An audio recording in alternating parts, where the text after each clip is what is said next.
ബിഖൗലി നബി സല്ലല്ലാഹു അലൈഹി വസല്ലം, നബി സല്ലല്ലാഹു അലൈഹി വസല്ലം പറഞ്ഞു, അഖ്വഫു മാ അഖാഫു അലൈക്കും അശ്ശിർക്കു അൽ അസ്ഗർ, നിങ്ങളുടെ മേലെ ഏറ്റവും കൂടുതൽ ഞാൻ ഭയപ്പെടുന്നത് ചെറിയ ശിർക്കിനെയാണ്. ഫസുഇല അൻഹു, അപ്പോൾ അദ്ദേഹത്തിനോട് അതിനെപ്പറ്റി ചോദിക്കപ്പെട്ടു. ഫഖാല റിയ, അപ്പോൾ അദ്ദേഹം പറഞ്ഞു അതെന്താണ്, ലോകമാന്യതയാണ്.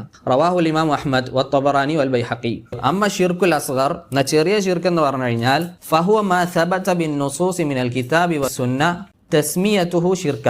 ചെറിയ ഷിർക്ക് എന്ന് പറഞ്ഞാൽ എന്താണ്, ഖുർആനിലോ സുന്നത്തിലോ സ്ഥിരപ്പെട്ട് വന്നിട്ടുണ്ടാവും എന്ത്, അത് ഷിർക്കാണെന്ന്. അതായത് ഇന്ന പ്രവൃത്തി ചെയ്തു കഴിഞ്ഞാൽ അത് ഷിർക്ക് എന്ന് വന്നിട്ടുണ്ടാവും. പക്ഷെ പറയുകയാണെങ്കിൽ വലാകിന്നഹു ലൈസ മിൻ ജിൻസി ഷിർക്കിൽ അക്ബർ, പക്ഷെ അത് വലിയ ഷിർക്കിന്റെ ഇനത്തിൽ പെട്ടതല്ല. തെളിവുകൾ എന്ത് വന്നിട്ടുണ്ടാവും, ഷിർക്ക് എന്ന് വന്നിട്ടുണ്ടാവും, പക്ഷെ അത് വലിയ ഷിർക്കിൽ പെട്ടതല്ല, അതിന്റെ ഇനത്തിൽ പെട്ടതല്ല. ഷെയ്ഖ് ഉദാഹരണം പറയും ഇൻഷാ അല്ലാഹ്. കർറിയ ഫീ ബഅദിൽ അമാൽ, ചില പ്രവർത്തികളിൽ എന്ത് ചെയ്യുക, ലോകമാന്യത കാണിക്കുക. റിയ എന്ന് പറഞ്ഞാൽ ലോകമാന്യത, അതായത് ആളുകളെ കാണിക്കാൻ വേണ്ടിയിട്ട് ചെയ്യുക. അതിനെന്താ പറയാ, റിയ എന്ന് പറയാം. ഇപ്പൊ റിയ ശരിക്കും എന്താണ്, ചെറിയ ശിർക്കാണ്. റിയാന് പല അവസ്ഥകളും പണ്ഡിതന്മാർ പറഞ്ഞിട്ടുണ്ട്. ഷെയ്ഖ് ഉസൈമീൻ റഹിമഹുല്ലാഹ് ഖൗലുൽ മുഫീദ് കിതാബ് തൗഹീദിന്റെ ഷർഹിൽ 3 അവസ്ഥകൾ പറയുന്നുണ്ട്. ഫസ്റ്റത്തെ അവസ്ഥ എന്ന് പറയുന്നത്, ഒരു വ്യക്തി കർമ്മങ്ങൾ ചെയ്യുന്നത്, സൽക്കർമ്മങ്ങൾ ചെയ്യാൻ അതിന്റെ അടിസ്ഥാനം എന്ന് പറയുന്നത് എന്താണ്, ആളുകളെ കാണിക്കാൻ വേണ്ടിയിട്ടാണ്. അപ്പൊ ഇതുപോലെ ഇപ്പോൾ ഒരു ആൾ 2 റക്അത്ത് നിസ്കരിക്കാൻ ഉദ്ദേശിക്കുകയാണ്. അപ്പോൾ അവന് പള്ളിയിലേക്ക് കയറാണ്. അപ്പോൾ കുറച്ച് ആളുകൾ അവനെ നോക്കുന്നുണ്ട്, അവന് വളരെ വേണ്ടപ്പെട്ട ആളുകളാണ്. അപ്പോൾ അയാൾ കാണാൻ വേണ്ടിയിട്ട് അല്ലെങ്കിൽ അവർ കാണാൻ വേണ്ടിയിട്ട് എന്ത് ചെയ്യാൻ നിസ്കരിക്കുക. തുടക്കം മുതലേ അങ്ങനെയാണ്. ഇത് വലിയ ഷിർക്കാണ്. ഷിർക്കുൻ അക്ബറിലേക്ക് പോകുന്നത് തുടക്കം തന്നെ എന്ത് ചെയ്യുക, അവന് മറ്റൊരാൾക്ക് വേണ്ടിയിട്ട് ചെയ്യുക. അത് വലിയ ശിർക്കാണ്. നമ്മൾ നേരത്തെ പറഞ്ഞ പോലെ എന്നെന്നും എന്ത് ചെയ്യും, അവൻ നരകത്തിൽ നിത്യവാസിയാവും, കർമ്മങ്ങളൊക്കെ പൊളിഞ്ഞു പോകും. രണ്ടാമത്തെ ടൈപ്പ് എന്ന് പറയുന്നത്, അവന് പ്രവൃത്തി ചെയ്യുന്നത് അടിസ്ഥാനത്തിൽ മറ്റുള്ള ആളുകൾക്ക് വേണ്ടിയിട്ടല്ല, അള്ളാഹുവിന് വേണ്ടിയിട്ടാണ്. പിന്നെ എന്ത് സംഭവിക്കുകയാണ്, ഷിർക്ക്, അതായത് ലോകമാന്യത അതിൽ പ്രവേശിക്കുകയാണ്. അതായത് അടിസ്ഥാനത്തിൽ ഇപ്പോൾ ഒരാൾ നമ്മൾ നേരത്തെ പറഞ്ഞ പോലെ നിസ്കരിക്കാൻ വേണ്ടി പോവാണ്. അപ്പം തുടക്കം മുതൽ അവൻ നിസ്കരിക്കുന്നത് ഇഖ്ലാസോട് കൂടിയാണ്, അള്ളാഹുവിന് വേണ്ടി മാത്രമായിട്ട് നിസ്കരിക്കുകയാണ്. പക്ഷേ ആ നിസ്കാരത്തിന്റെ ഇടയിൽ എന്ത് ചെയ്യാണ്, ചില ആളുകളെ നോട്ടം അവൻ കാണുന്നതാണ്. അപ്പോൾ ആ കാണുന്ന അവസരത്തിൽ അവൻ എന്ത് ചെയ്യാണ്, പിന്നെ അവന് വേണ്ടിയിട്ട് നിസ്കരിക്കുകയാണ്. ഇതാണ് രണ്ടാമത്തെ ടൈപ്പ്. ഇത് പണ്ഡിതന്മാർ പറഞ്ഞിട്ടുള്ളത് ബാറക്കല്ലാഹു ഫീക്കും 2 രീതിയിലാണ് തരംതിരിക്കുന്നത്. ഒന്നാമത്തെ എന്ന് പറയുന്നത്, ഫസ്റ്റത്തതും അതായത് തുടക്കവും അവസാനവും തമ്മിൽ കണക്ഷൻ ഇല്ല.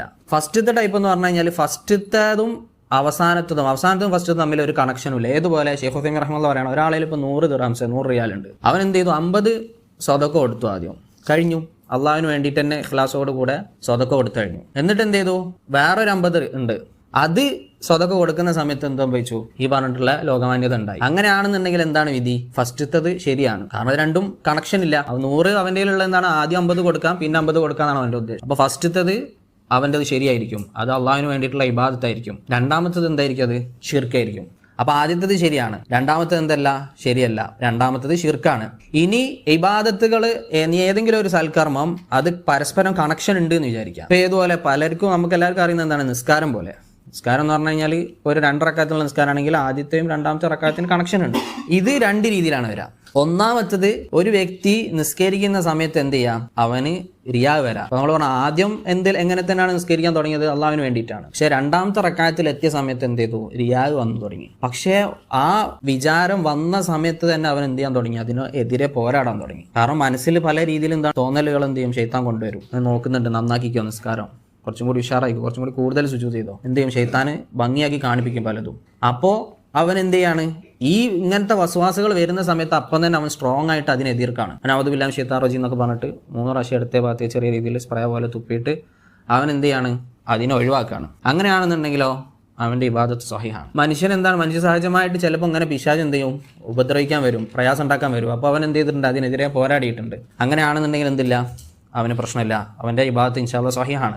എന്നാൽ രണ്ടാമത്തെ കേസിൽ എന്ന് പറയുന്നത്, ഇതുപോലെ ഫസ്റ്റിൽ അള്ളാഹുവിന് വേണ്ടിയിട്ട് തന്നെ നിസ്കരിക്കാൻ നിന്നു, പിന്നീട് രണ്ടാമത്തെ റക്അത്തിൽ റിയാ വന്ന സമയത്ത് അവൻ എന്ത് ചെയ്തിട്ടില്ല, അതിനെതിരെ പോരാടിയിട്ടില്ല. അങ്ങനെയാണെന്നെങ്കിൽ ആ നിസ്കാരം മുഴുവനായിട്ട് എന്തായിട്ട് മാറും, ഷിർക്കായിട്ട് മാറും. കാരണം അത് പരസ്പരം കണക്റ്റഡ് ആണ്. അപ്പോൾ ഫസ്റ്റത്തെ റക്അത്തും പ്രശ്നമായിട്ട് മാറും, രണ്ടാമത്തെ റക്അത്തും പ്രശ്നമായിട്ട് മാറും. ഏതിന് വിപരീതമാണിത്. അപ്പോൾ നേരത്തെ നമ്മൾ പറഞ്ഞ പോലെ സ്പ്ലിറ്റ് ആയിട്ടുള്ള ഇന്ന് വ്യത്യാസമാണിത്. മറ്റേത് 50 സ്വതൊക്കെ കൊടുത്തിട്ട് ഓക്കെയാണ്, 50 എന്ത് പ്രശ്നമായിട്ടുള്ളത്. മൂന്നാമത്തെ കേസ് എങ്ങനെയാണെന്ന് വെച്ച് കഴിഞ്ഞാൽ, ഒരു വ്യക്തിക്ക് ഇബാദത്ത് കഴിഞ്ഞതിന് ശേഷം എന്ത് ചെയ്യുക, റിയാ വരാം. അതിനെന്ത് ചെയ്യേണ്ട, കണക്കാക്കേണ്ട ആവശ്യമില്ല, അത് റിയായിൽ പെട്ടതല്ല. ഏതൊഴിച്ച് ചില പണ്ഡിതന്മാർ ഉദാഹരണം പറഞ്ഞിട്ടുള്ളത്, ഒരാൾ സ്വതക്ക കൊടുത്തിട്ട് അവനത് എടുത്തു പറയാം. എന്നിട്ട് ആൾക്കാരുടെ ഇടയിലൊക്കെ ചിലപ്പോൾ ഈ കൊടുത്തിട്ടുള്ള വ്യക്തി ചിലപ്പം ഇഷ്ടപ്പെടാത്ത ആളുണ്ടാവും. ഇങ്ങനെ എനിക്ക് സ്വതക്ക തന്നെന്ന് പറയുന്ന സംഭവം ഇന്ന ആളെടുത്ത് പറയുന്നവന് ഇഷ്ടമല്ല. അങ്ങനത്തെ രീതിയിൽ അവൻ്റെ മുന്നിലൊക്കെ പറഞ്ഞിട്ട് ഇവന് ഉപദ്രവം ഉണ്ടാക്കാം.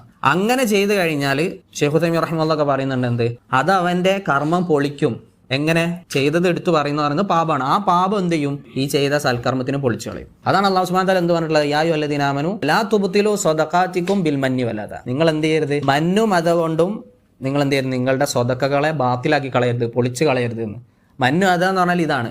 എന്ത് ചെയ്യുക? സ്വതക്ക ചെയ്തതിനു ശേഷം എന്ത് ചെയ്യുക? എടുത്തു പറയാം. അല്ലെങ്കിൽ നമ്മൾ നേരത്തെ പറഞ്ഞ പോലെ അത് പറഞ്ഞിട്ട് എന്ത് ചെയ്യുക? മറ്റുള്ളവർക്ക് ഉപദ്രവം ഉണ്ടാക്കാം. ഇത് എന്ത് കാരണത്താലും പൊളിഞ്ഞു വന്നത്? ഇത് പാപമാണ്. ആ പാപം എന്ത് ചെയ്യും? അവൻ ചെയ്തിട്ടുള്ള സ്വതക്കനെ പൊളിച്ചു കളയും. ഇത് ഷെയ്ഖ് ഉസൈമീൻ റഹിമഹുല്ലാഹ് പ്രത്യേകം എന്ത് ചെയ്തിട്ടുണ്ട്? എടുത്തു പറഞ്ഞിട്ടില്ല. അല്ലാതെ ഈ നിസ്കാരത്തിന് ശേഷം അല്ലെങ്കിൽ മറ്റുള്ള ഇബാദത്തുകൾക്ക് ശേഷം വന്നു കഴിഞ്ഞാൽ അതെന്തെങ്കിലും ശൈത്താൻ വസ്വാസം ഉണ്ടാക്കാൻ വരാണ്. അതിനെന്ത് ചെയ്യേണ്ട? മൈൻഡ് ചെയ്യേണ്ട ആവശ്യമില്ല.